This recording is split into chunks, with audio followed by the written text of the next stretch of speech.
ತಂದೆಯ ವೀರ್ಯದ ಧಾತುವನ್ನ ನಮ್ಮ ತಾಯಿಯ ಉದರಗಳೊಳಗೆ ತಲುಪಿಸಿ ಆ ತಾಯಿಯ ಉದರಗಳೊಳಗೆ ಸೃಷ್ಟಿ ಪ್ರಕ್ರಿಯೆಯ ಒಂದು ಘಟ್ಟದಿಂದ ಇನ್ನೊಂದು ಘಟ್ಟವಾಗಿ ಘಟ್ಟವನ್ನು ದಾಟಿಕೊಂಡು ಮುಂದುವರಿದು ನಾವು ಈ ಭೂಮಿಯಲ್ಲಿ ಮನುಷ್ಯ ಮಗುವಾಗಿ ಜನಿಸುವಾಗ ನಾವು ಆಲೋಚಿಸಬೇಕಾದಂತಹ ಒಂದು ವಿಚಾರವಿದೆ. ಅದೇನೆಂದರೆ ನಮ್ಮನ್ನೆಲ್ಲರನ್ನು ಸೃಷ್ಟಿಸಿದಂತಹ ಅದು ಹಿಂದೂ ಮಗುವಾಗಿರಲಿ, ಕ್ರೈಸ್ತವ ಮಗುವಾಗಿರಲಿ, ಮುಸ್ಲಿಂ ಮಗುವಾಗಿರಲಿ, ಒಟ್ಟಿನಲ್ಲಿ ಎಲ್ಲರನ್ನೂ ಸೃಷ್ಟಿಸಿದಂತಹ ಸೃಷ್ಟಿಕರ್ತನು ಒಬ್ಬನೇ ಆಗಿದ್ದಾನೆ. ಯಾಕೆಂದರೆ ನಮ್ಮೆಲ್ಲರ ಸೃಷ್ಟಿ ಪ್ರಕ್ರಿಯೆಯೂ ಕೂಡ ನಡೆದಿರುವುದು ಒಂದೇ ತೆರನಾಗಿದೆ, ಯಾವುದೇ ವ್ಯತ್ಯಾಸವಿಲ್ಲ.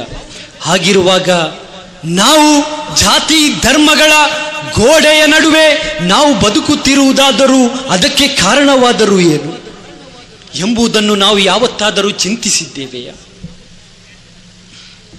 ಯಾಕೆಂದರೆ ಆ ಸೃಷ್ಟಿಕರ್ತನಂದು ಖಂಡಿತ ನಮ್ಮ ನಡುವೆ, ಹಿಂದೂಗಳ ನಡುವೆ, ಕ್ರೈಸ್ತರ ನಡುವೆ, ಮುಸ್ಲಿಮರ ನಡುವೆ ಜಾತಿ ಧರ್ಮಗಳ ಗೋಡೆಯನ್ನಿಟ್ಟಿಲ್ಲ.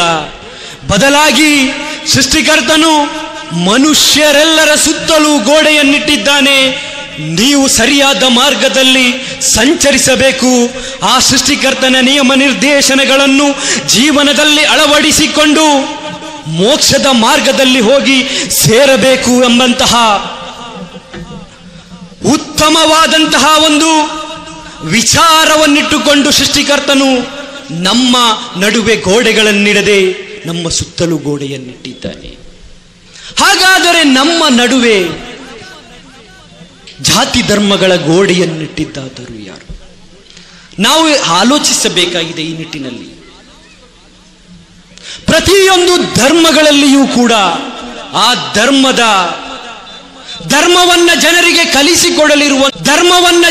ಕಲಿಸಿಕೊಡಲಿರುವಂತಹ ಧರ್ಮದ ಮುಖ್ಯಸ್ಥರುಗಳಿದ್ದಾರೆ. ನಾವು ನೋಡಿರುತ್ತೇವೆ ಹಲವಾರು ಸೌಹಾರ್ದ ಸಮಾರಂಭಗಳನ್ನ, ಧರ್ಮ ಸೌಹಾರ್ದ ಸಮಾರಂಭಗಳನ್ನ ಅದರಲ್ಲಿ ಭಾಗವಹಿಸಿದವರಾಗಿರುವರು ನಾವೆಲ್ಲರೂ. ಆದರೆ ನಾವು ಚಿಂತಿಸಬೇಕಾದಂತಹ ಒಂದು ವಿಚಾರ, ಅಲ್ಲಿ ಬಂದಂತಹ ಒಬ್ಬ ಮುಸ್ಲಿಂ ಪ್ರತಿನಿಧಿ ಎನಿಸಿಕೊಂಡವನು ತನ್ನ ಮಾತಿನುದ್ದಕ್ಕೂ ಹೇಳುವಂತಹ ಹಲವಾರು ವಿಚಾರಗಳನ್ನು ನಾವು ಕೇಳಿದ್ದೇವೆ. ಅಲ್ಲಿ ಬಂದಂತಹ ಈ ಸೌಹಾರ್ದ ಸಮ್ಮೇಳನ ಅಂತ ಕರೆಸಿಕೊಂಡು ಅಲ್ಲಿ ಕಾರ್ಯಕ್ರಮವನ್ನು ನಡೆಸಿಕೊಡುವಂತಹ ಸಂದರ್ಭದಲ್ಲಿ ಅಲ್ಲಿ ಬಂದಂತಹ ಮುಸ್ಲಿಂ ಪ್ರತಿನಿಧಿಯು ಹೇಳುವಂತ ಮಾತುಗಳು ಈ ರೀತಿಯಾಗಿರಬಹುದು. ಪ್ರವಾದಿ ಮುಹಮ್ಮದ್ ಸಲ್ಲಲ್ಲಾಹು ಅಲೈಹಿ ವಸಲ್ಲಮರವರು ಕಲಿಸಿಕೊಟ್ಟಿದ್ದಾರೆ, ನೆರೆಮನೆಯಲ್ಲಿರುವವನು ಹಸಿದಿರುವಾಗ ಹೊಟ್ಟೆ ತುಂಬ ಉಣ್ಣುವವನು ನನ್ನವನಲ್ಲ ಎಂದು ಹೇಳಿಕೊಂಡು ಬರುವಂತಹ ಪ್ರಯೋಗವನ್ನ, ಒಟ್ಟಿನಲ್ಲಿ ಆ ಒಂದು ಸಂದೇಶವನ್ನು ನಾವು ಕೇಳಿರಬಹುದು. ಅದೇ ರೀತಿ ಹಿಂದೂ ಪ್ರತಿನಿಧಿಯಾಗಿ ಬಂದಂತಹ ವ್ಯಕ್ತಿಗಳು ಹೇಳುವುದನ್ನು ನಾವು ಕೇಳುತ್ತೇವೆ. ಸರ್ವೇ ಜನ ಸುಖಿನೋ ಭವಂತು, ವಸುದೈವ ಕುಟುಂಬಕಂ. ನಾವೆಲ್ಲರೂ ಒಂದೇ ಕುಟುಂಬ, ಎಲ್ಲರೂ ಸುಖ ಶಾಂತಿಯಿಂದ ಬದುಕಬೇಕು ಎಂಬಂತಹ ವಿಚಾರವನ್ನ ಬೋಧಿಸುವುದನ್ನು ಕೂಡ ನಾವು ಕೇಳಿರುತ್ತೇವೆ. ಇನ್ನು ಕ್ರೈಸ್ತವ ಸಹೋದರ ಪ್ರತಿನಿಧಿಯಾಗಿ ಬಂದಂತಹ ಫಾದರ್ ರವರು ಕೂಡ ಮಾತನಾಡುವುದನ್ನು ನಾವು ಕೇಳುತ್ತೇವೆ. ನಿನ್ನ ನೆರೆಮನೆಯಲ್ಲಿರುವವನನ್ನು ನಿನ್ನಂತೆ ಪ್ರೀತಿಸಬೇಕು ಎಂದು ಬೈಬಲ್ನಲ್ಲಿ ಸಂದೇಶವಿದೆ ಅಂತ. ಈ ಸಂದೇಶವನ್ನು ನೀಡುವಂತಹ ಪ್ರತಿನಿಧಿಗಳನ್ನ ನಾವು ನೋಡಿರುತ್ತೇವೆ.